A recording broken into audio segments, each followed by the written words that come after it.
BMS में सिर्फ संस्कृत पढ़नी पड़ती है या हिंदी, संस्कृत, इंग्लिश तीनों होते हैं। तो बात करते हैं हम फर्स्ट ईयर के BMS के सब्जेक्ट की। तो अभी हमारे पास सारी आयुर्वेदा की बुक्स हैं और हम आपको आयुर्वेदा के साथ मॉडर्न भी पढ़नी पड़ेगी। तो मॉडर्न की बुक्स मैं आपको बाद में ऐड कर दूँगी वो पार्ट 2 में। तो चलो अभी आयुर्वेदा की बुक्स की बात करते हैं। फर्स्ट रचना शरीर, इसके 2 पार्ट्स हैं।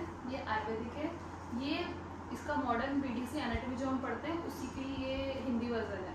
ये पार्ट 1 है और ये पार्ट 2 है। मतलब एक बुक में आपको मसल्स वगैरह मिल जाएंगे, एक बुक में बोन्स वगैरह है और इसमें भी हिंदी और ये बहुत इजी, बहुत समराइज्ड वे में दे रखा है, तो बहुत इजी पड़ता है।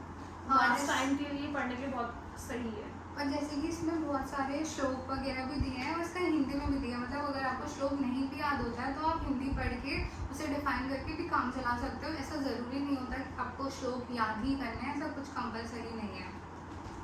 सेकंड बुक इज क्रिया शरीर फिजियोलॉजी। इसकी 2 बुक्स हैं, ये हमारी वाले टाइम की है। उसके बाद ये NCISM जो न्यू पैटर्न आया है, तो अब NCISM पैटर्न पढ़ना ज़्यादा बेटर रहेगा क्योंकि उसमें ऑलरेडी मतलब सारा आलतू फालतू कुछ नहीं है सिर्फ। और इसमें MCQs वगैरह भी दिए हैं और ये नए सिलेबस के हिसाब से। और ये जो बुक्स हैं ये थोड़ा सा ओल्ड सिलेबस है बिकॉज अब हमें नेक्स्ट भी देना है, तो ये बुक्स ज़्यादा अच्छी होंगी, तो आप इसे ही लेना प्रेफर करना। और हाँ, इसमें आपको मॉडर्न की भी फिजियोलॉजी पढ़नी है। नेक्स्ट इज पदार्थ विज्ञान। इसकी भी ये दोनों NCISM पैटर्न है, बट ये पूरी इंग्लिश में है और ये मिक्स हिंदी इंग्लिश और ये नई NCISM वाली भी है और ये अच्छी थोड़ी इसलिए क्योंकि इसमें थोड़े से डायग्राम वगैरह भी दिए हुए हैं और बाकी आयुर्वेदा की बुक्स में कोई भी डायग्राम नहीं है।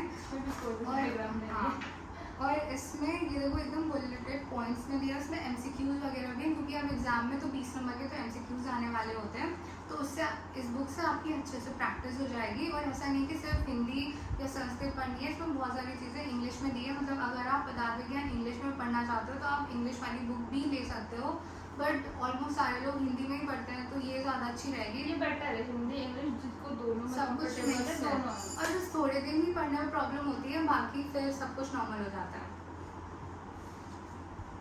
और ये है हमारी आयुर्वेदा की सबसे मेन बुक, ये है चरक संहिता। और ये पूरी बुक हमें फर्स्ट ईयर में नहीं पढ़नी होती, पूरे BMS में हमें ये ख़त्म करनी होती है। और BMS के फर्स्ट ईयर में इसके सिर्फ 12 या 13 के चैप्टर्स ही आपको पढ़ने हैं, वो जो एग्ज़ाम में आते हैं। अष्टांग युति तो हमें ये भी स्टार्टिंग में इसके फर्स्ट में 15 चैप्टर्स आए थे, 15 आए थे। हाँ 15 आए थे। ये बुक बहुत सही है क्योंकि इसमें बहुत सिंपल हिंदी लैंग्वेज में दे रखा है जो बहुत वन टाइम में समझने के लिए बहुत ईजी है और हर वर्ड के पास मैंने उसकी इंग्लिश टर्मिनोलॉजी दी हुई है, तो इससे बहुत ईजी हो जाता है पढ़ना। और ये चरक है, इसमें आपको थोड़े श्लोक ज़्यादा मिलेंगे, लेकिन श्लोक के साथ इसका हिंदी में भी पूरा विमर्श दिया हुआ, पूरा डिफाइन किया हुआ, तो ऐसा कोई प्रॉब्लम नहीं कि अगर आप संस्कृत नहीं आती, आपको पहली बार पढ़ रहे हो तो बहुत ज़्यादा डिफिकल्ट होगा BMS में पढ़ना। अगर आप अष्टांग हृदय से स्टार्ट करते हो तो चरक भी बहुत मतलब ये कोरिलेट है सब। अष्टांग हृदय में जो चैप्टर है वही चरक में, और इससे बात पित्त का बहुत बार बार रिपीटेशन पे रहता है, तो क्रिया शरीर में भी यूज हो जाता है। तो इस बार इससे पढ़ के आप मतलब तीनों में इजीली अंडरस्टैंड हो सकते हैं टॉपिक। और हमारे पास अभी संस्कृत की बुक नहीं है, बट अगर संस्कृत का बताया तो ऐसा बहुत ज़्यादा डिफिकल्ट नहीं है, बहुत कम सिलेबस है, तो वो ईजिली जल्दी याद हो जाता है, मतलब बहुत वास्ट नहीं है।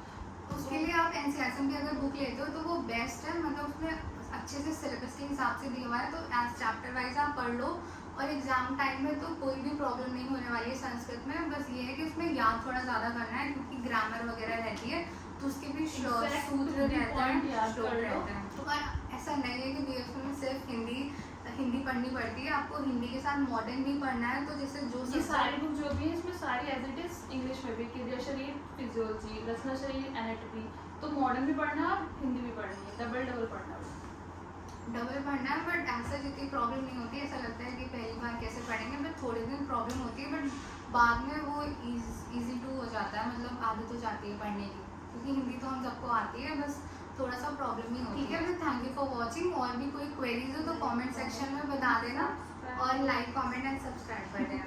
बाय। देखिए कैसे बना है, फिर से स्टोरेज नहीं वाओ।